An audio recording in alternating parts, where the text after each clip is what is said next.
Bismillahirrahmanirrahim. Assalamualaikum warahmatullahi wabarakatuh. Alhamdulillahilladzi bi ni'matihi tatimmu shalihat. Asyhadu an la ilaha illallah wahdahu la syarika lah wa asyhadu anna Muhammadan abduhu wa rasuluhu la nabiyya ba'dah.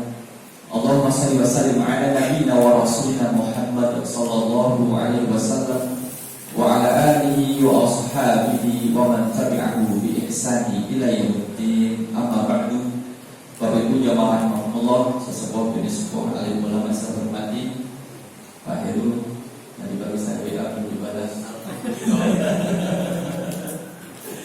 Alhamdulillah pada kesempatan pagi ini kita bertemu Bapak Ibu dan training ini.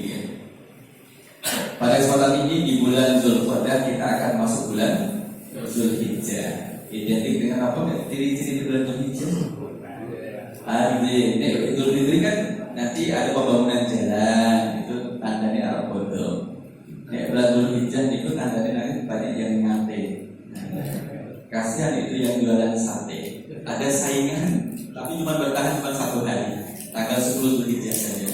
Bapak Ibu, di waktu yang terbatas ini izinkan kami menyampaikan beberapa amalan yang menjadi penting untuk kita perhatikan di bulan Zulhijjah. Amalan ini ada yang spesifik khususnya hanya di bulan Zulhijjah, tidak ada di luar bulan Zulhijjah.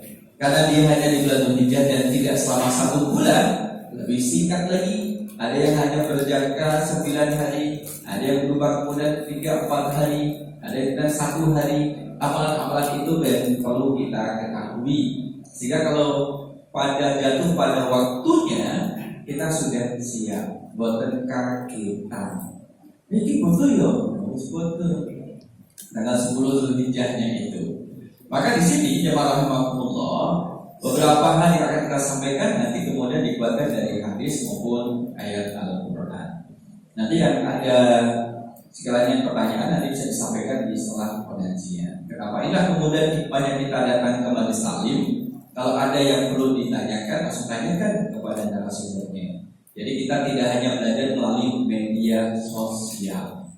Jadi belajar dari media sosial itu kemudian dapat cuman short video, yang pendek, tidak ada 1 menit.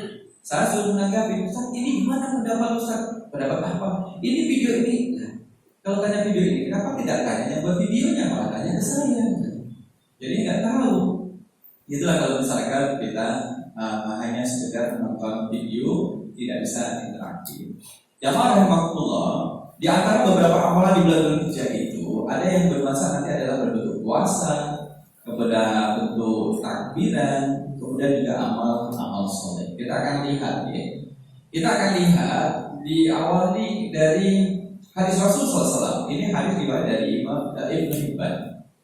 Dari Ibnu Abbas qala Rasulullah sallallahu alaihi wasallam.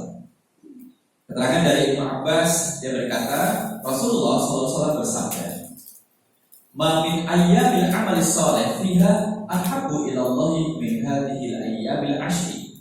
Yang maknanya, ma min ayyam, tidaklah ada, tiadalah hari-hari ya, al-amal shalih yang dilakukannya amal soleh, ahabbu ilallah, lebih dicintai oleh Allah min hadhil ayyamil 'ashri, daripada 10 hari di dalam bulan Zulhijjah.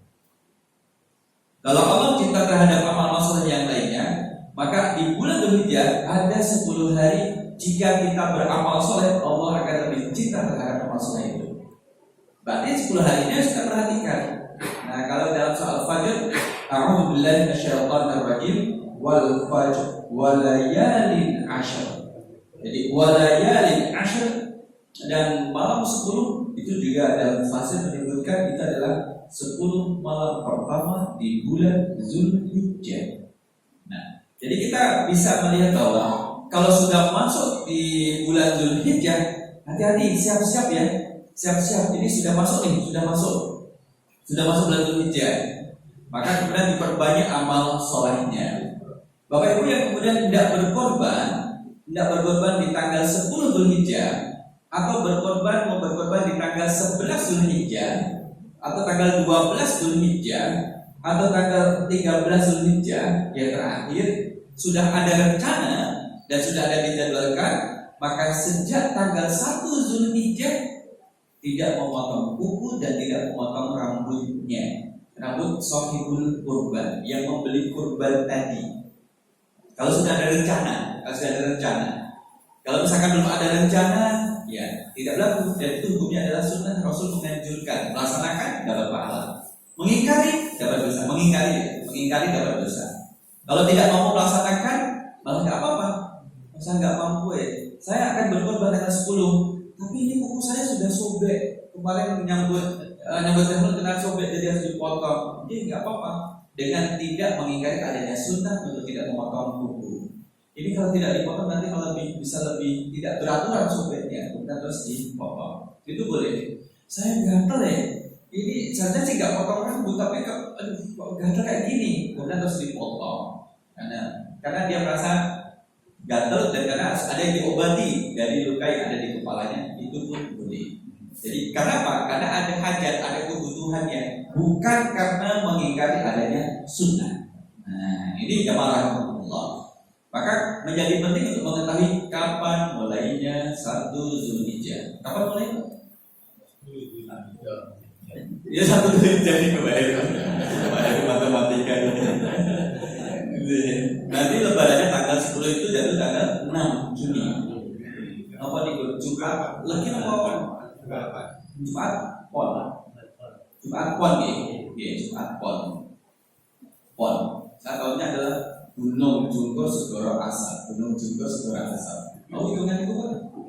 Tahu itu? Ribbon. Nah, kita lanjutkan lagi. Ini ditolak. Kenapa kita perhatian terhadap bulan Dzulhijjah? Karena ada hadis ini antara lain. Maka kemudian kita lihat, ada kemudian puasa sunnahnya diperbanyak. Bagi yang tidak ada masalah dengan lambung, tidak ada masalah dengan perobatan, masa tidak mengkonsumsi obat harus rutin. Jika kemudian mampu, maka bisa melaksanakan puasa sunnah. Memperbanyak puasa sunnah di bulan Dzulhijjah. Boleh nggak puasa wajib di bulan Dzulhijjah? Boleh jika puasanya nazar. Misalkan seseorang nazar, kalau saya bisa berkorban di tahun ini, saya akan puasa 3 hari di bulan Dzulhijjah. Boleh, maka puasanya berhukum wajib dan tidak boleh puasa di tanggal 10 Dzulhijjah dan hari-hari tasyrik. Tidak boleh. Seluar hari itu, di luar hari itu. Maka berarti. Maka dikatakan kenapa puasa Arafah menjadi spesial? Ada puasa Arafah, puasa Asyura. Asyura di bulan Muharram. Kalau Arafah di bulan Zulhijjah, puasa Ramadan di bulan Ramadan. Kalau yang kita ngomong masalah puasa sunnahnya, puasa Arafah itu dapat 2 tahun lebih. Siyamu yaumi Arafah, puasa di bulan Arafah, maksudnya adalah puasa Arafah di bulan Zulhijjah. Ahtasibu 'ala Allahi ayyukaffira as-sanata allati qablahu. Saya berharap, Nabi berharap pada Allah agar menjadikan puasa ini sebagai penebus dosa 1 tahun sebelumnya, wasanatan lagi ba'dahu, dan 1 tahun setelahnya. Ini ada dari riwayat Imam Ahmad dan Muslim. Sehari puasa sunnah tanggal 9 Zulhijjah, maka pahalanya adalah diampuni dosa-dosa kita yang kecil, dosa-dosa kecil itu 1 tahun yang sudah lewat, dan diampuni dosa-dosa kecil 1 tahun yang akan datang.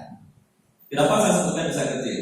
Yang dosa besar ada dituntutan untuk pertobatan dengan cara khusus sesuai dengan jenis dosanya masing-masing. Makanya ada dosa kecil. Jangan ngakali ngakali itu dosa kecil apa besar? Ngakali kan? Kecil kan? Santai orang aku ini poso Arafah kok, apa-apa, mesti ampuni kalau Gusti Allah. Itu salah kayak. Justru kalau sudah puasa Arafah malah lebih berhati-hati. Ustaz, kemarin kan saya sudah puasa Arafah, kan dapat 2 tahun. Tahun ini kan kemudian diampuni sama Allah. Lah kalau saya puasa lagi aku nggak tunggu-tungguan Ustaz pahalanya. Nggak usah nyindir. Gitu.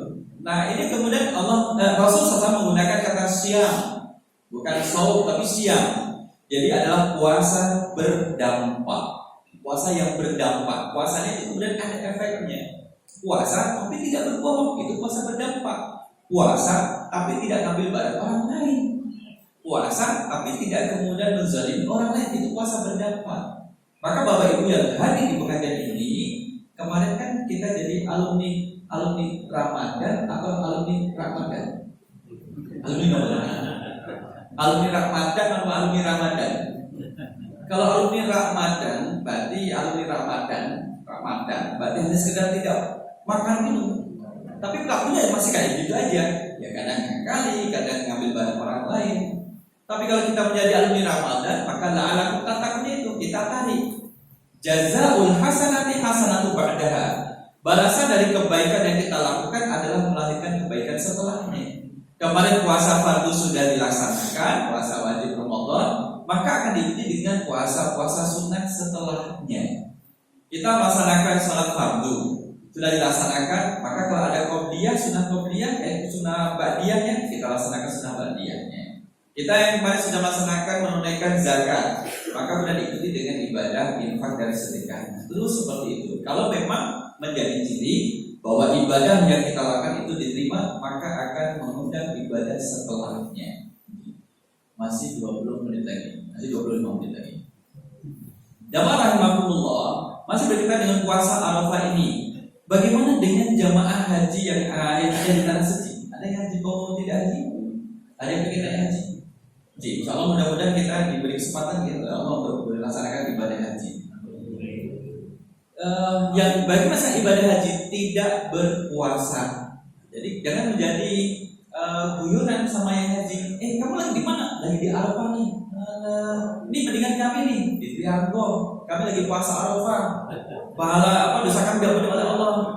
Kamu nggak enak toh? Karena nggak boleh puasa. Gitu. Karena dia tidak puasa. Kasihan deh kamu sudah haji gak dapat pahala Arafah lagi. Bukan. Justru di saat Arafah itu doanya lebih mustajab. Tempatnya tempat termasuk Masyairil Haram, tempat-tempat yang mustajab dan doanya adalah mustajab. Nek kalah-kalahnya menang yang ada di Arafah. Nek kalau di Arafah itu ibadah dan berdoa. Nek di Arafah cuma turun ya, nggak bisa ibadah. Nah makanya kemudian kita yang berada di tanah air boleh meminta tolong kepada yang tidak ada di tanah suci untuk didoakan. Tolong ya didoakan kepada Allah, semoga ibadah amal soleh kami selama bulan Dzulhijjah dan bulan-bulan lainnya diterima oleh Allah, termasuk puasa Arafah kami. Itu malah bagus. Nah karena kita di tanah air, mereka di tanah suci. Yang bikin orang yang kalau suka ribut itu berarti dia tercipta dari tanah longsor. Ini orang suka menakutkan diciptakan dari tanah apa? Tanah kuburan. Jadi ini adalah puasa nih. Tetap kemudian kalau misalkan jamaah saling mengingatkan, jamaah masjid ada yang mengingatkan, yuk jamaah masjid kita besok puasa Arafah. Kemudian diserentakkan kegiatan jamaah Mada Hidayah, kita ngadain buka puasa bersama puasa Arafah. Itu kemudian terus terkesan. Yuk kita buka puasa bubur di puasa Arafah. Habis bubur kemudian sholat maghrib dikumandangkan takbiran. Nah, jadi nanti serentak. Kalau takbiran keliling, masjidnya jangan ditinggal. Jadi kemudian kalau ditinggal nggak ada yang nungguin. Nah, kenapa kemudian kita melaksanakan sunnah puasa sunnah di bulan Dzulhijjah? Bahkan juga tidak riwayat daripada Imam Nasai, Abu Dawud, dari Sayyidah Aisyah, Sayyidah Hafsah menyebutkan Rasul juga sering melaksanakan puasa di bulan Dzulhijjah. Khusus adalah 9 hari pertama Dzulhijjah. Jadi boleh. Tanggal 1, 2, 3, 4, 5, 6, 7, 8, 9 Dzulhijjah kita puasa itu boleh. Itu puasa sunnah. Aduh Pak Ustaz, nanti saya gimana minum obatnya? Saya juga lagi kerja. Oke, kalau misalkan tidak mampu, ambil 9 Dzulhijjah. Tetap ini hukumnya sunnah, buat wajib. Jadi kalau saya kemudian diwajibkan, kecuali yang nazar. Yang ada orang yang punya nazar untuk puasa di bulan Dzulhijjah. Dilanjutkan lagi, setelah kemudian kita selesai melaksanakan ibadah siang, puasa sunnah, khususnya ada 9 Dzulhijjah puasa Arafah itu, maka ada ibadah yang perlu dijaga adalah takbiran. Itu ibadah loh Bapak Ibu. Takbiran itu takbir, bukan itu. Ya takbiran, jadi memperbanyak takbiran. Kalau sudah dikumandangkan di misalkan maghribnya itu, sudah dikumandangkan, maka kemudian terus dijaga sampai tanggal 13 Zulhijjah, hari terakhir hari tasyrik setelah sholat asar. Itu adalah terakhir kemudian memandangkan takbiran. Jadi kalau dilihat daripada Ibnu Mas'ud, takbirannya itu ada 2 kali. Allahu Akbar, Allahu Akbar, La ilaha illallah, Wallahu Akbar, Allahu Akbar, walillahil hamd. Ini riwayat dari Ibnu Mas'ud, dari riwayat Ibnu Abi Syaibah. Itu 2 kali. Lalu kenapa yang ada 3 kali? Ada juga yang 3 kali. Juga sahih hadisnya. Ada 3 kali. Berbunyi, kabiru, bertakbirlah kalian. Allahu Akbar, Allahu Akbar, Allahu Akbar, kabira. Nah, itu juga 3 kali. Itu kemudian dari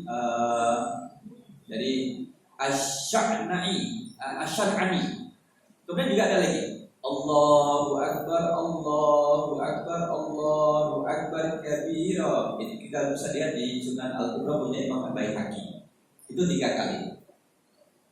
Kemudian kalau majlis takjil dalam muktamar tadi yang 20 di Garut, Jawa Barat, berarti tahun 1939.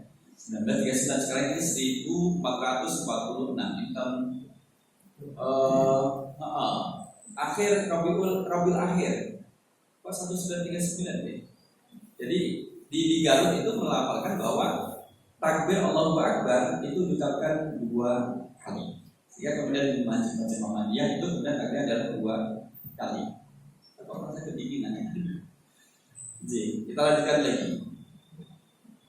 Yang Diki Mawon.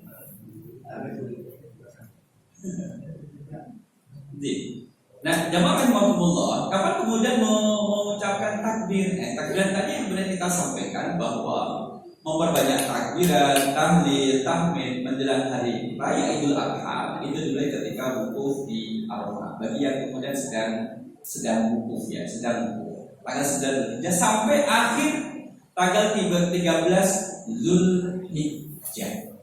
Maka nanti kalau misalkan ada imam masjid Al-Hidayah setelah kemudian mimpin sholat jamaah antara tanggal 9, 10, 11, 12, 13 kemudian memimpin takbir, boleh 3 kali, boleh 3 kali putaran. 3 kali putaran itu juga boleh yang demikian itu. Mengingatkan apa? Yang belum sempat berkorban di tanggal 10 Zulhijjah masih ada waktu di tanggal 11. Belum ada rezeki tanggal 11 masih ada tanggal 12.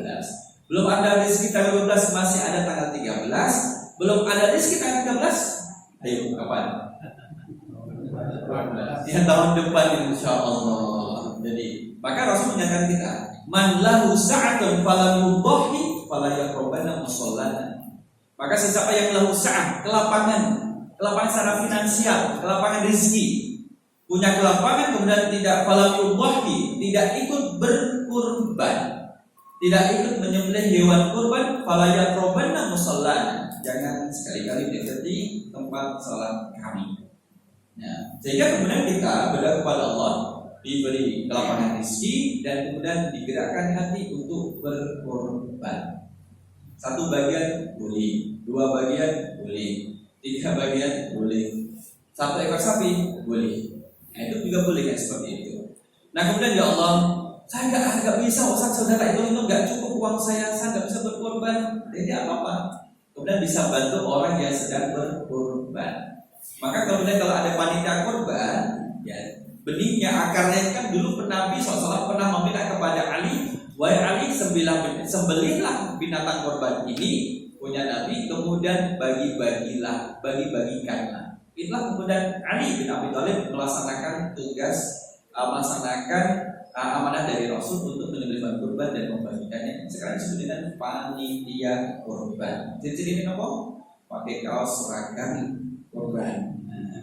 Nah, karena panitia ada sifatnya membantu, dia membantu. Di situ dia dapat pahala membantu. Nah, kemudian di panitia kemudian dikasih sama sebelum kurban, boleh bukan sebagai upah, tapi sebagai pemberian. Dia dimasakin boleh dan sebagainya boleh. Nah itu nanti pembahasan pada fikih Idul Adha-nya. Kita lebih umum di Idul Dzulhijjah. Nah dari Abdullah bin Umar kemudian kita dilihat bagaimana kemudian memperbanyak takbir. Mamin ayyamin a'dhamu indallahi wala ahabbu ilaihi minal amali fihinna min hadhil ayyam fa'aksiru fihinna minat tahlil wat takbir wat tahmid. Tidak ada amalan yang dilakukan di hari yang lebih agung dan lebih dicintai oleh Allah melebihi hari yang dilakukan pada tanggal 1 sampai 10 Zulhijjah. Oleh karena itu, fa'aksiru maka perbanyaklah apa?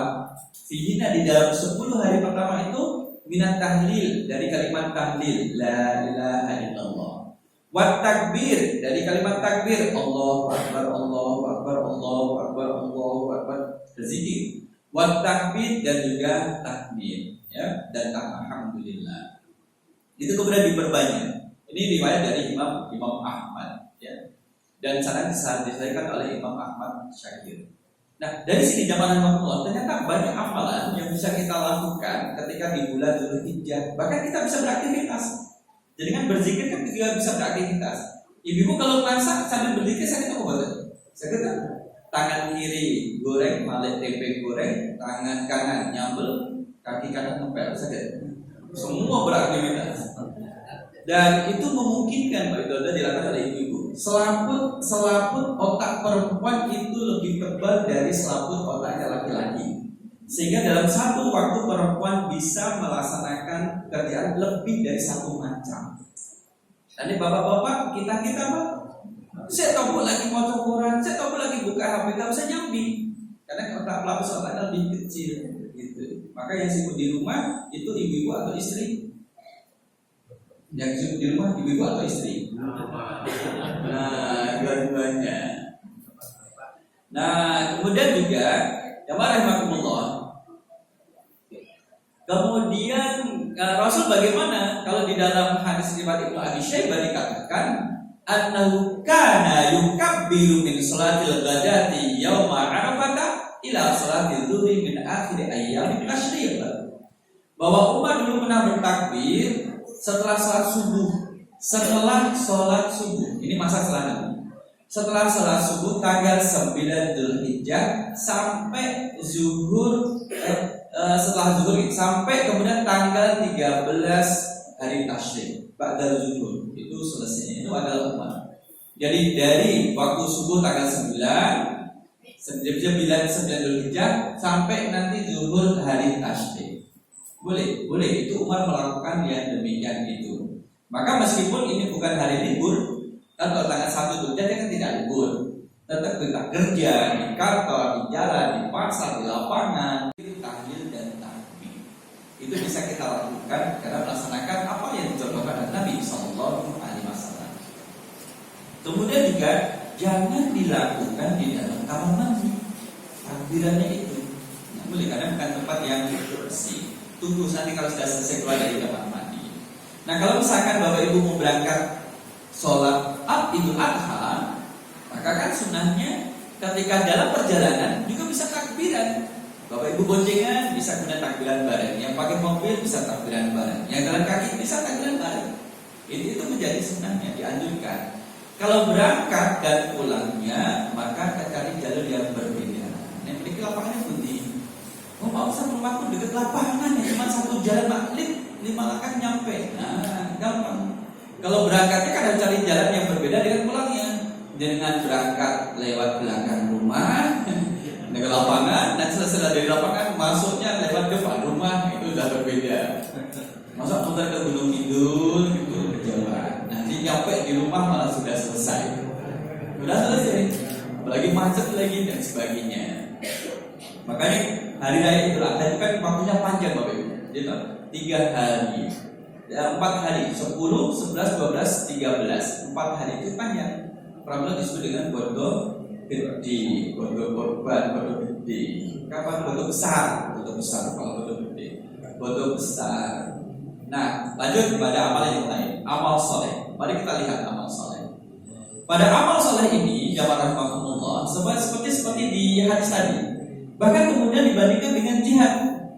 Maka Rasulullah SAW kemudian bertanya, menyampaikan ini, "Ma min ayyabil amal shalih fihinna ahabbu ila Allahi min hadhil ayyam." Tidak ada hari di mana suatu amal saleh lebih dicintai oleh Allah dari hari 10 hari ini, yakni ayyamal ashri. Kalau ya Rasulullah, wal jihadu fi sabilillah. Bahkan amal saleh ini bisa mengalahkan jihad di jalan Allah. Kalau wal jihadu fi sabilillah, bahkan lebih utama dari jihad di jalan Allah. Illa, kecuali rajulun kharaja bi nafsi, seseorang yang keluar dengan jiwanya, wa mali dan hartanya, falam yarji min dzalika bi syai', dan tidak satu pun kembali. Artinya adalah dia gugur dan hartanya diambil oleh musuh. Artinya adalah kemudian kita dalam kondisi yang aman di Indonesia ini, kemudian yuk perbanyak amal solehnya. Kita berbanyak dalam amal soleh. Kita lihat negara-negara lain mulai kemudian berkonflik. India serang Pakistan membalas. Itu yang agak baru. Mudah-mudahan juga terunda juga itu. Ya sekarang udah gitu. Nah dilanjutkan lagi, jamaah rahimakumullah, jaga ibadah, salat 5 waktu dijaga. Enggak salat, betul usah salat. Lah ngopo? Ngoe tak tunggu tanggal 9 Dzulhijjah tak poso Arafah. Enggak bisa. Maka tadi saya sampaikan, jadi ampun hanya dosa-dosa kecil. Orang malas melaksanakan sholat itu termasuk dosa besar. Kalau mengingkari namanya kufur, lebih parah lagi. Jadi kalau cuma hanya tidak sholat, mana gua diampuni sama Gusti Allah, cuma nggak sholat maghrib kok. Nah jangan gitu, meremehkan. Allah tidak mau mengampuni kalau orang sengaja melakukan kemaksiatan. Ya, sekalipun Allah Maha berkehendak. Dilanjutkan bahwa di bulan Dzulhijjah ini kemudian banyak bersedekah, berbagi dengan yang lain, banyak berdoa, meminta doa. Bapak Ibu yang punya saudara akan tidak haji, kirim doa lebih awal. Pak, Bu, titip doa ya, gitu, doa.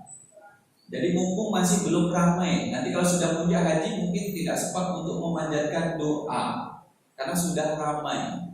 Sekarang ini masih agak sepi, di Makkah masih sepi, yang ramai di Madinah karena gelombang pertama. Kalau jemaah haji sudah diberangkatkan pada gelombang kedua, maka langsung dikirim ke Makkah. Karena sudah masuk gelombang kedua, maka baru nanti dari Madinah pulangnya. Sekarang adalah sholat Idul Adha.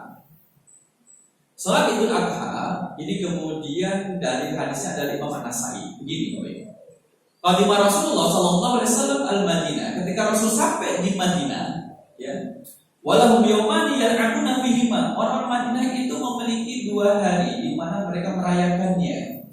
Ya, 2 hari mereka merayakan. Yang merayakan tadi 2 hari foya-foya gitu, senang-senang. Yal'abuna fihima. Faqala ma hadhil yaumani, 2 hari apa ini kok pada ramai? Qala kunna nal'abu fihima fil jahiliyah. Ini biasa kami lakukan ketika zaman jahiliyah Rasul. 2 hari itu biasanya pada zaman jahiliyah itu mereka pada berfoya-foya. Maka faqala Rasulullah menjawab ini, Innallaha qad abdalahu bihima khairan minhuma. Allah telah mengganti 2 hari raya orang-orang Madinah sebagaimana di zaman jahiliyah dengan 2 hari yang lebih baik dari 2 hari itu. Apa itu? Yaumul Adha wa Yaumul Fitri. Satu adalah hari raya Idul Adha, yang kedua adalah hari raya Idul Fitri. Maka di 2 hari raya ini Bapak Ibu usahakan jangan bersedih, berbahagialah gitu. Bahagia. Wah, Ustaz, alhamdulillah saya nggak pernah makan sate. Monggo makan sate, Pak. Makan sate ternyata terus terus minum obat gitu. Cepat-cepat minum obat, disusul dengan obat supaya tidak tekanan darahnya. Nah, kemudian juga kalau di hari raya Idul Adha, ya kita saling membantu satu dengan lain. Dan panitia Idul Adha ada yang bisa bantu nyembelih. Mohon maaf untuk yang sudah jadi panitia, bukan berarti kemudian menjadi berkuasa terhadap daging kurban. Oknum yang kita batasi. Oknum itu terkadang mengambil daging yang paling bagus. Daging mana Pak? Kalau sapi daging paling enak mana? Yang paling bagus. Ini mulu-mulu kan? Itu yang paling enak, itu yang mahal. Mohon maaf, kemudian di bagus gak ada lemaknya, daging-daging merah, lalu di sampingnya. Itu daging betul dipotong-potong, nanti makin mawar dipotongin. Nek, iki lho kadang Pak Amon bogal ini. Langsung bawa cepet kan dapur. Jadi perilaku yang tidak patut dicontoh. Jadi mengambil daging yang dia jadi panitia dibawa pulang secara diam. Kita dedikasikan tenaga kita untuk membantu saling berkorban. Allah yang akan membalas. Allah akan membalas. Apa gunanya kemudian mohon maaf dalam tanda mencuri dari korban diam-diam kemudian terus nanti dinikmati, bisa malah berakhir tidak bagus, dimakan dan akan menimbulkan penyakit dan segalanya. Maka tadi kita kaitkan, siapa yang menyebutkan man lahu sa'atun falahu dhahi fala yaqrabanna musallana hada. Sesiapa yang punya kelapangan tapi tidak mau berkorban, maka janganlah sekali-kali dekati tempat salat kami. Kenapa? Di dalam surah Al-Kautsar ayat kedua Bapak Ibu, berkorban itu dikaitkan dengan salat. Bunyi ayatnya, ayat pertama berbunyi inna a'tainakal kautsar. Yang kedua berbunyi fasalli li rabbika wanhar.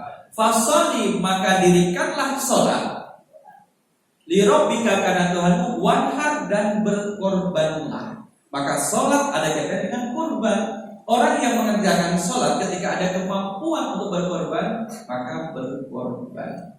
Agar kemudian korban kita diterima oleh Allah, maka sholatlah dijaga. Jadi kemudian ada yang ini, saya nggak mau korban sapi, kenapa? Nggak mau patungan, saya maunya kambing sendiri, lah kenapa? Maksudnya apa? Ketika kan boleh, jadi 7 bagian. Nanti di surga saya cuma menumpai kaki kanan, sambal kanan, dibagi-bagi. Jangan-jangan cuma saya dapat kepalanya sapi, nggak ada badannya, nggak ada kakinya. Bukan seperti itu pemahamannya. Ya, tidak akan sampai pada Allah daging dan juga darahnya dari hewan kurban itu adalah ketakwaan. Nah, naik korban kambing kan sudah jelas Pak Ustaz. Nanti kita naik tunggangi sendiri di surga. Dan yang surga ngomong Pak Gus. Nah, itu kadang mungkin cara metode dakwah ulama dulu masih dipakai sekarang ternyata. Mungkin zaman dulu ada apa? Untuk memotivasi orang berkorban. Lah sekarang ini korban nggak bisa. Kalau beli ini barang-barang ini mau. Jadi korban itu bukan sekedar mampu Bapak Ibu, tapi ada kemauan. Ya, ketika orang ada kemauan, keinginan, Allah berikan jalan. Ini loh. Kamu Pak semangat kerja. Alhamdulillah kami punya niat mau berkorban tahun ini. Mudah-mudahan Allah wujudkan dan boleh jadi ini adalah korban pertama kami seumur hidup, baru diberi kemampuan. Jadi Allah tunjukkan jalannya. Ini fasalli li rabbika wanhar. Nah kemudian maka kita harus bersyukur menjadi orang yang dimampukan Allah menjadi bersyukur. Allah menjadikan kita mampan, maka kita menjadi syukur. Maka tadi hadis riwayat Imam Ahmad dan Ibnu Majah, man lahu sa'atun falam yudhi fala yaqrabanna musallana. Itu menjadi ketika kesyukuran. Bilang saya bisa berkorban. Misalkan dalam keluarga Bapak Ibu yang beli satu orang bapaknya dan nanti atas nama keluarganya. Dia berikan satu orang mempunyai itu. Rasul ketika berkorban kan Rasul yang beli yang pengadaan hewan korbannya kambing. Kemudian Allah taqabbal hada min ummatin ahli Muhammad. Wa ummati Muhammad. Allah terimalah ini dari Muhammad, keluarga Muhammad dan umat Nabi Muhammad. Jadi kita ini sudah pernah dikorbankan oleh Nabi.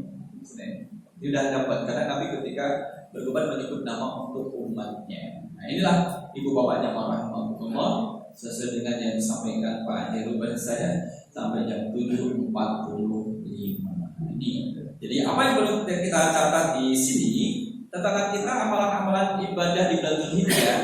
Di samping kita sampaikan tadi masih ada kemudian amalan yang sudah menjadi fardu dan wajib itu tetap dijaga. Salat 5 waktu dijaga, tilawatul Quran tetap dijaga, birrul walidain, berbakti kepada orang tua tetap dijaga. Benar apa malih? Kemudian mendidik anak juga tetap dijaga. Ini bagi kita yang berada di tanah air, yang berada di tanah suci, nanti lebih banyak amalan ibadahnya. Termasuk perjuangan mereka itu lebih berat Bapak Ibu karena untuk mencapai haji yang mabrur. Haji mabrur itu ringan apa berat nih untuk dapat haji mabrur? Ringan apa berat? Gak boleh ngamusi, gak boleh marah, gak boleh berbohong, gak boleh mendolim orang lain, tidak boleh nyikut untuk bisa nyium Hajar Aswad. Kemudian apa boleh? Itu harus dijaga. tidak boleh desel-deselan, dan tetap dijaga, jangan sampai marah, emosi, itu tetap harus dijaga. Nah, mudah-mudahan bermanfaat tentang amalan, beberapa amalan yang dilakukan di bulan Zulhijjah kita sampaikan sekarang karena bulan Zulhijjah akan datang, sehingga kalau sudah sampai bulan Zulhijjah kita jauh lebih siap, tidak lagi belajar tapi langsung aksi melakukan amal ibadah ini. Maka Bapak Ibu jamaah rahmatullah, matur suwun sangat dan mohon maaf kalau ada yang salah dan hilaf. Aku lupa lihat astagfirullah wa lakum. Wassalamualaikum warahmatullahi wabarakatuh.